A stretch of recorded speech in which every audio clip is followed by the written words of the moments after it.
Hello friends, welcome to my YouTube channel Dream Point. तो दोस्तों, अब तक हमारे चैनल को आपने सब्सक्राइब नहीं किया है तो सब्सक्राइब ज़रूर कर लें।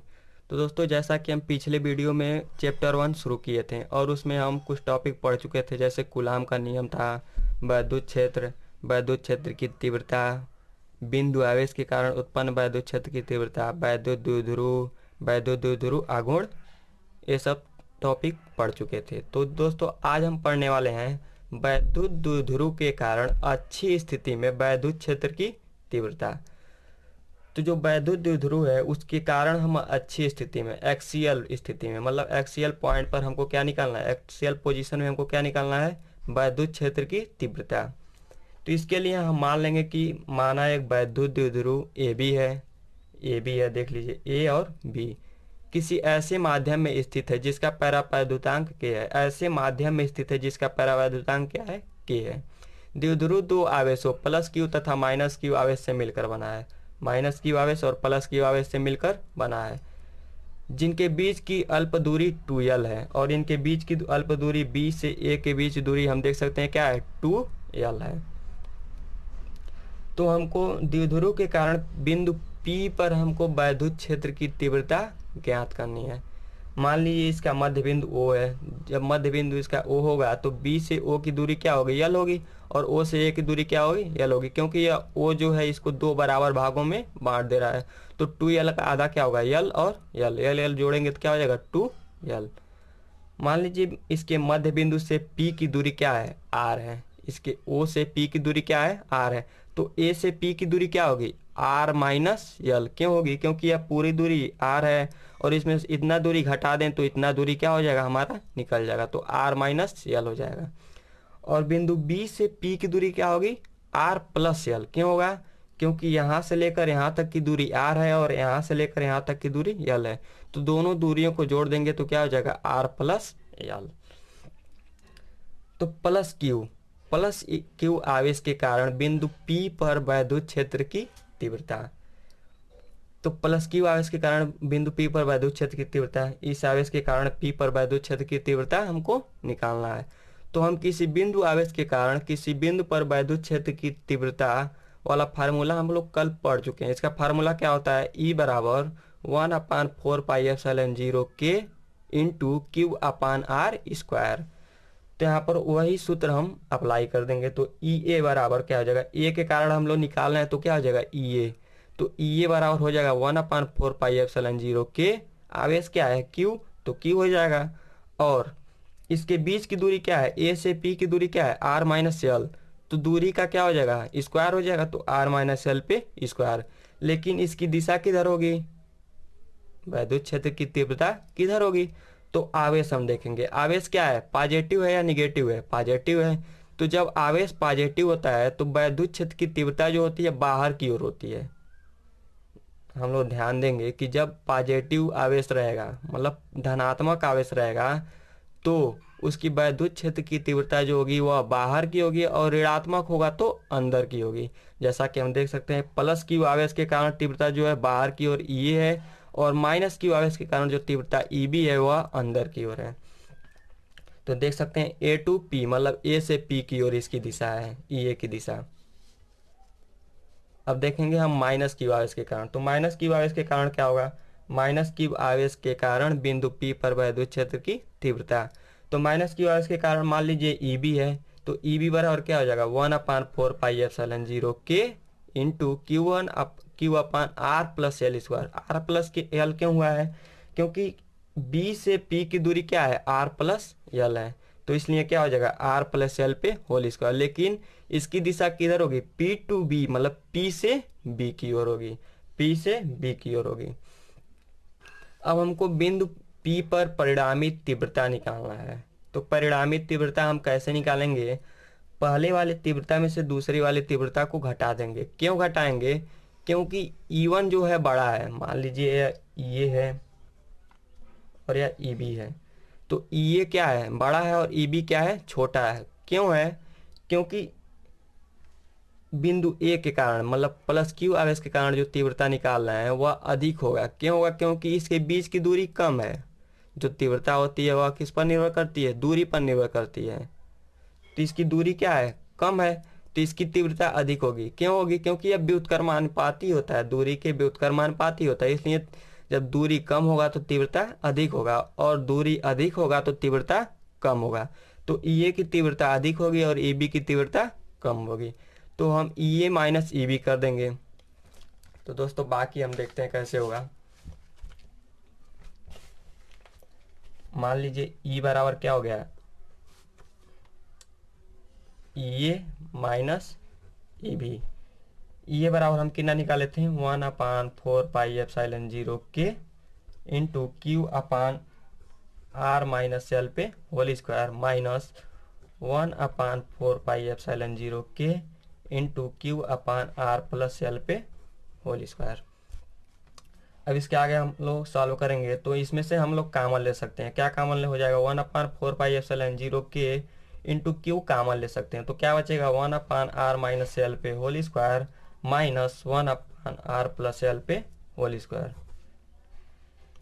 क्यू अपान 4 पाई एप्सिलॉन 0 के, और यहाँ पर हम क्रॉस मल्टीप्लाई कर देंगे, तो क्रॉस मल्टीप्लाई करेंगे तो क्या होगा, आर प्लस एल पे whole square minus R minus L पे होल स्क्वायर, और इन दोनों का गुणा आपस में करा देंगे, तो आर माइनस एल पे whole square R plus L पे होल स्क्वायर।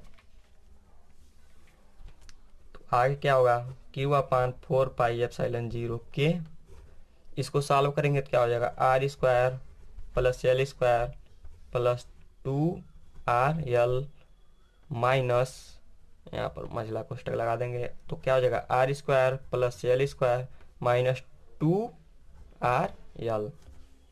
नीचे वाले का गुणा कराएंगे तो क्या हो जाएगा, R square minus L square पे होल स्क्वायर हो जाएगा। तो आगे क्या होगा, क्यू अपान 4 पाई एप्सिलॉन 0 के R square plus L square plus 2RL minus R square minus L square plus 2RL, और नीचे क्या हो जाएगा R square minus L square पे होल स्क्वायर। आगे हल करेंगे तो क्या होगा, क्यू अपान 4 पाई एप्सिलॉन 0 के आर स्क्वायर से आर स्क्वायर कट जाएगा, एल स्क्वायर से एल स्क्वायर, और 2RL प्लस 2RL मिलकर क्या हो जाएगा 4RL upon R square minus L square. अब दोस्तों की हो जाएगा क्यू अपान 4 पाई एप्सिलॉन 0 के गुणे 4 को हम 2 इंटू 2 भी लिख सकते हैं, और हो जाएगा R into L, R square minus L square. तो दोस्तों हम लिख सकते हैं क्यू और 2L, क्यू इंटू 2L एक साथ लिख देंगे, तो क्या बचेगा 2R, तो into 2R upon 4 pi epsilon 0 के R square minus L square. हम लोग पिछले बार पढ़े थे Q into 2L, Q into 2L आप लोग को याद आ रहा होगा, Q इंटू 2L बराबर क्या होता है, P होता है। P क्या होता है, वैद्युत द्विध्रुव आघूर्ण होता है। तो Q इंटू 2L के जगह पे हम क्या लिख सकते हैं, P into 2R upon 4 pi epsilon 0 के into R square minus L square.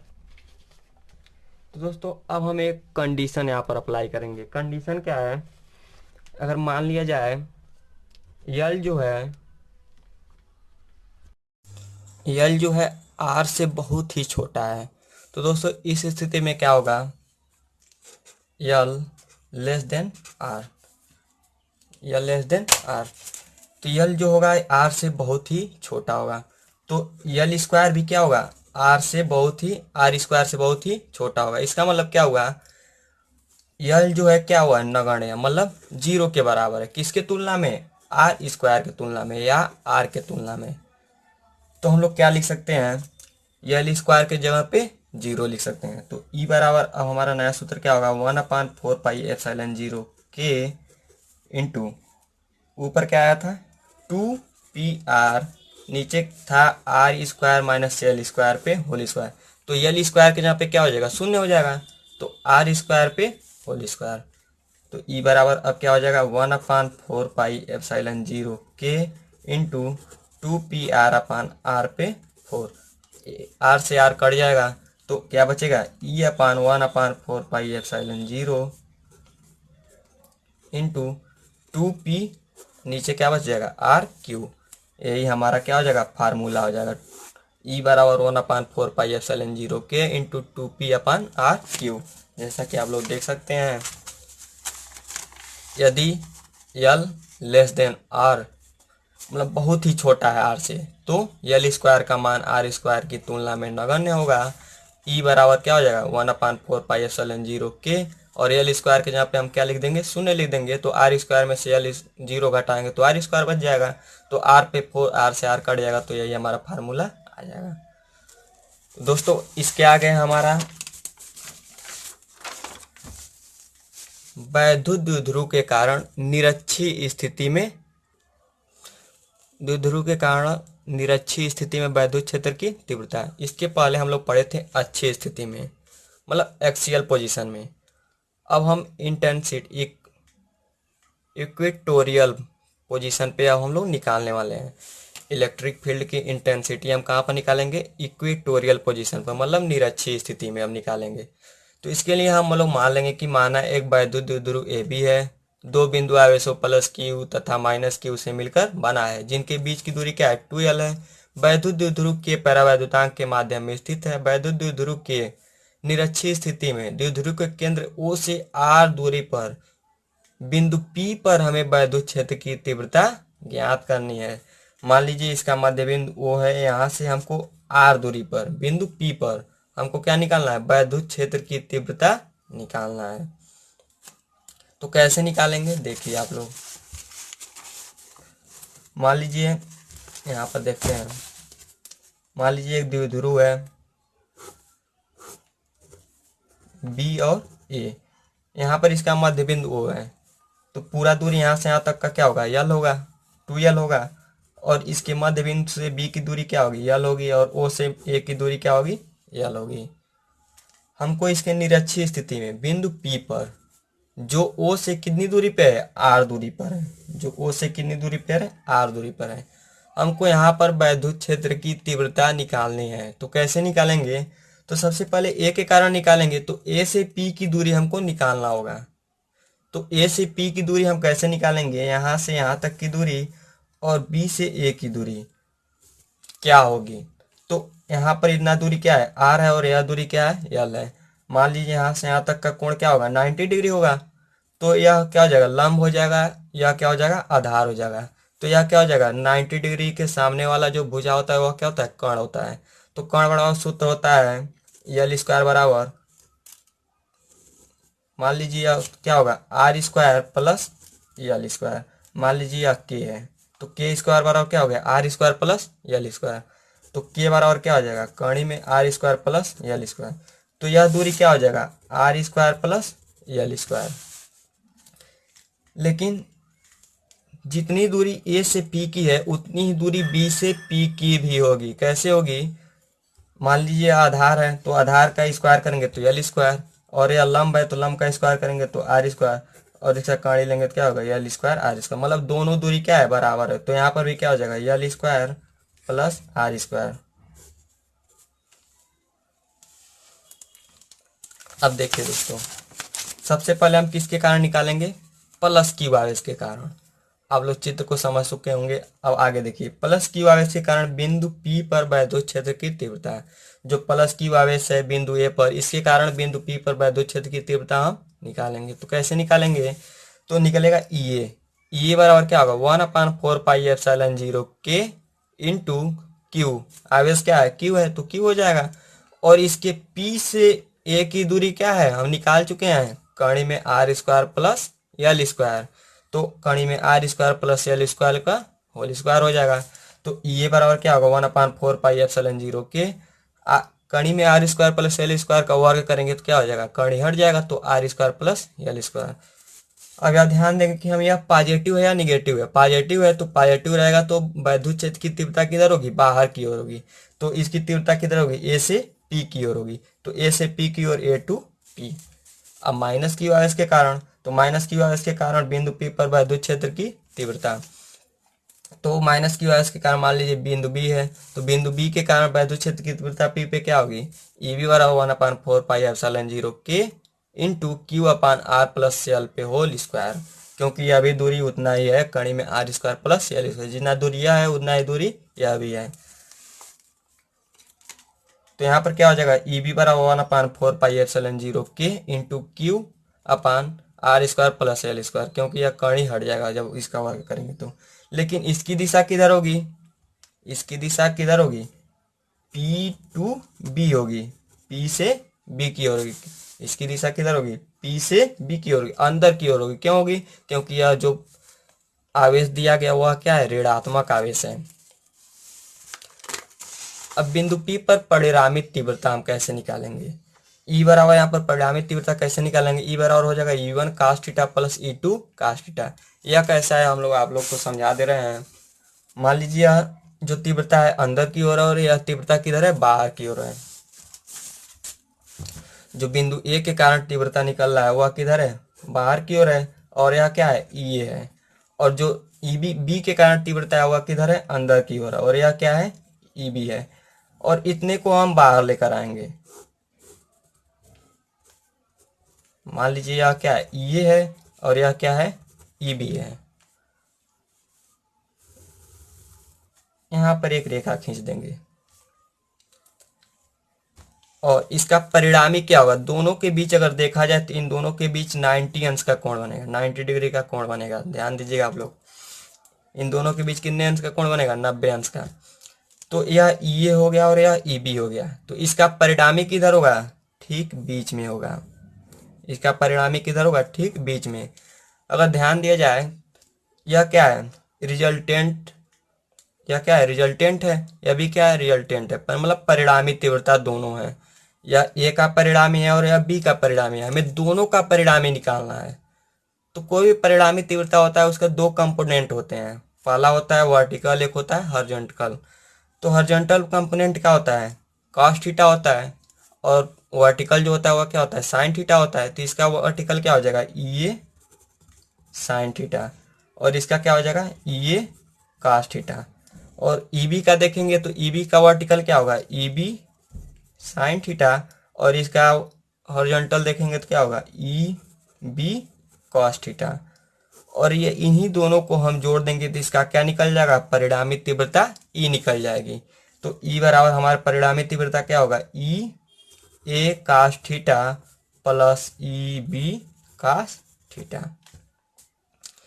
तो आगे हम लोग हल करेंगे तो E बराबर क्या हो जाएगा, EA बराबर कितना निकला है, 1/4πε0 के Q upon R plus L पे,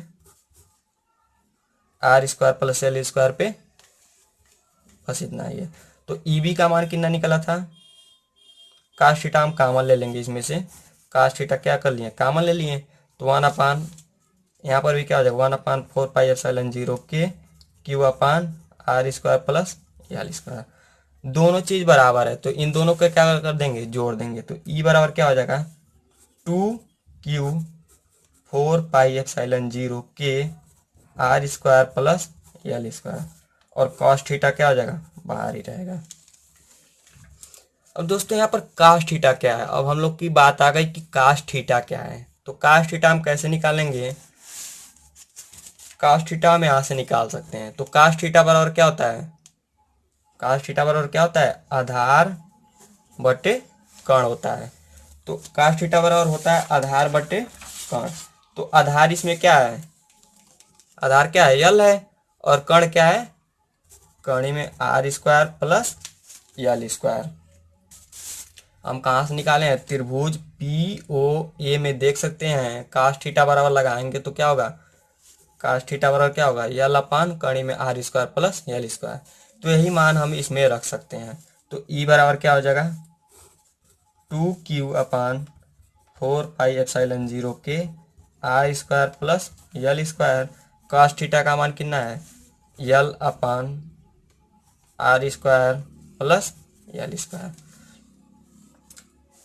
अब हम क्या करेंगे,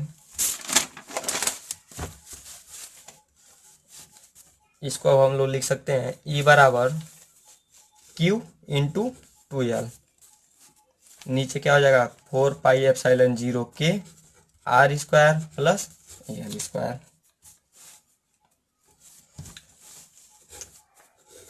और इसके बटे क्या बचा था, कड़ी में R square plus L square, क्योंकि यह क्या था हमारा कण था, लंब बटे कण आधार बटे कण लिए थे, तो आधार क्या था एल था, तो यहाँ पर आ गया और कण यहीं पर रहेगा, बाकी सब क्लियर है।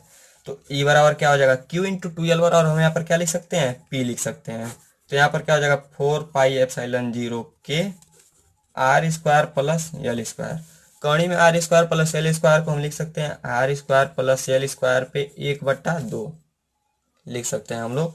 तो ई बराबर क्या हो जाएगा पी, देखिए दोनों का आधार बराबर है तो इसका घात जुड़ जाएगा, तो हो जाएगा 4 पाई एप्सिलॉन 0 के R square plus L square 3/2, दोनों 1 और 1/2 जोड़ेंगे तो 3/2 हो जाएगा। अब सेम कंडीशन पिछला वाला यहाँ पर भी लगाएंगे, क्या लगाएंगे यल लेस देन आर, मतलब यल जो है बहुत ही छोटा आर से है, तो यल जब छोटा आर से है तो यल स्क्वायर भी छोटा होगा आर स्क्वायर से, तो आर स्क्वायर से बहुत छोटा यल स्क्वायर है, तो यल स्क्वायर का मान क्या हो जाएगा नगण्य हो जाएगा, मतलब 0 हो जाएगा। तो यल स्क्वायर मान हम क्या लिख सकते हैं 0 लिख सकते हैं। तो ई बराबर क्या हो जाएगा पी/4 पाई एप्सिलॉन 0 के R square plus L square को हम क्या लिख सकते हैं 0 लिख सकते हैं, तो 3/2। तो ई बराबर क्या होगा P/4 पाई एप्सिलॉन 0 के आर स्क्वायर पे 3/2। अब आगे हल करेंगे तो 2 से 2 कट जाएगा, तो ई बराबर क्या हो जाएगा P/4 पाई एप्सिलॉन 0 के अपान आर क्यू। यही हमारा मेन फार्मूला हो जाएगा, जैसा कि आप लोग देख सकते हैं। यहाँ पर था E1 plus E2 cos theta common ले लिया गया है। समकोण त्रिभुज OPA में देखेंगे तो कास थीटा बराबर निकल जाएगा इतना, और आगे बाकी हम लोग हल कर चुके हैं और यही मेन फार्मूला हम लोग का निकल जाएगा।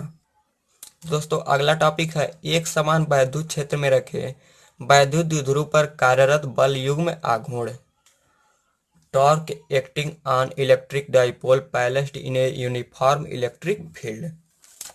हमको निकालना है बल युग्म आघूर्ण। यह बल युग्म आघूर्ण क्या होता है देख लीजिए, जब किसी वैद्युत द्विध्रुव को एक समान वैद्युत क्षेत्र में रख देते हैं तो द्विध्रुव पर एक बल युग्म कार्य करने लगता है। बल युग्म मतलब बलों का जोड़ा, मतलब 2 बल कार्य करने लगते हैं। यह बल युग्म द्विध्रुव को क्षेत्र की दिशा में संरेखित करने का प्रयत्न करता है, इसे हम प्रत्यानयन बल युग्म कहते हैं। मतलब बल युग्म आघूर्ण का मतलब क्या होता है कि यह एक बल युग्म होता है। बल युग्म होता है, बल युग्म यह क्या करता है किसी भी द्विध्रुव आघूर्ण को वैद्युत क्षेत्र की दिशा में, मान लीजिए यह तिरछा है तो यह क्षेत्र की दिशा में इस तरह करने का प्रयत्न करता है, इसी को ही क्या कहते हैं प्रत्यानयन बल युग्म कहते हैं। मान लीजिए माना एक वैद्युत द्विध्रुव ए भी है, प्लस क्यू तथा माइनस क्यू से मिलकर बना है, जिसके बीच की दूरी 2l है। वैद्युत द्विध्रुव को हम एक समान वैद्युत क्षेत्र ई में थीटा कोण बनाते हुए रखा गया है। मान लीजिए यह क्या है हमारा वैद्युत क्षेत्र है और इसमें थीटा कोण बनाते हुए, यहाँ से थीटा कोण बनाते हुए इसे द्विध्रुव को रखा गया है। मान लीजिए यह ए है यह बी है, इसका यह प्लस क्यू है यहाँ पर माइनस क्यू है, तो यह क्या करेगा इस पर जो बल लगेगा वैद्युत क्षेत्र के कारण वह क्या करेगा इसको सीधा करने का प्रयत्न करेगा। तो इस पर कितना बल लगेगा इसको सीधा करने में, यही हमको निकालना है। तो प्रत्यानयन बल युग्म आघूर्ण बराबर होता है बल गुणे लंबवत दूरी, और बल युग्म आघूर्ण को हम टाउ से प्रदर्शित करते हैं, इसे हम टाउ पढ़ते हैं। तो हमको बल गुणे लंबवत दूरी निकालना है, तो बल क्या हो जाएगा एफ हो जाएगा, और लंबवत दूरी क्या होगा ए से लेकर सी तक का दूरी क्या होगा लंबवत दूरी हमारा हो जाएगा, तो एफ इंटू ए सी। अब समकोण त्रिभुज ABC में हम देखेंगे तो साइन थीटा लगाएंगे तो क्या हो जाएगा लंब बटे कर्ण। लंब क्या है AC है और कर्ण क्या है A और B है, तो AC/AB। AC बराबर क्या हो जाएगा 2l साइन थीटा। अब हमारा AC निकल गया तो AC के जगह पे हम रख देंगे, तो टाउ बराबर क्या हो जाएगा Q इंटू ई। एफ बराबर सूत्र होता है Q इंटू ई, तो एफ बराबर क्या लिख देंगे Q into E into 2l sine theta. क्यों AC के जगह पे साइन थीटा, क्यों 2l साइन थीटा क्यों लिखें, क्योंकि AC का मान हम 2l साइन थीटा निकाल चुके हैं। तो टाउ बराबर क्या हो जाएगा EP साइन थीटा। इसका मात्रक क्या होगा, E का मात्रक क्या होता है EP साइन थीटा, तो इसका मात्रा क्या हो जाएगा, एन इंटू एम, मतलब न्यूटन इंटू मीटर। क्योंकि क्यू ई क्या है, बल है, तो बल का मात्रा न्यूटन होता है, और पी क्या है, दूरी होता है, तो 2l दूरी है, तो इसका मात्रा क्या होता है, मीटर, तो newton into metre. Special case क्या है कि टाउ सबसे अधिक बल, मतलब बल युग्म में आघूर्ण सबसे अधिक कब होगा, तो थीटा बराबर 90 डिग्री जब होगा, मतलब यह जो बल युग्म होगा वह कैसा हो जाए, सीधा कर दिया जाए, जो द्विध्रुव है उसे क्या कर दिया जाए, सीधा कर दिया जाए। तो यहाँ से यहाँ तक क्षेत्र के बीच कितना का कोण बनेगा, 90 डिग्री का कोण बनेगा। तो इसको सबसे अधिक बल लगाना पड़ेगा, किसी इसको सीधा करने में सबसे अधिक बल लगाना पड़ेगा, और सबसे कम कब लगाना पड़ेगा, जब यह विद्युत क्षेत्र की दिशा में मतलब 0 अंश के कोण पर आएगा तो सबसे कम बल लगेगा, और 90 डिग्री के कोण पर रहेगा तो सबसे अधिक रहेगा। तो यह जब सीधा रहेगा तो 90 डिग्री का कोण बनाएगा, और जब इसके क्षेत्र की दिशा में रहेगा तो कितने अंश का कोण बनाएगा, 0 डिग्री का कोण बनाएगा। तो टाउ मैक्स की इसका कितना हो जाएगा, पी हो जाएगा, क्योंकि साइन 90 हो जाएगा, साइन 90 का मान 1 होता है, तो टाउ मैक्स बराबर पी। तो दोस्तों आज के लिए इस वीडियो में बस इतना ही। Thanks for watching my video. तो दोस्तों चैनल को सब्सक्राइब करते रहिए और बेल आइकन को बजा दीजिए।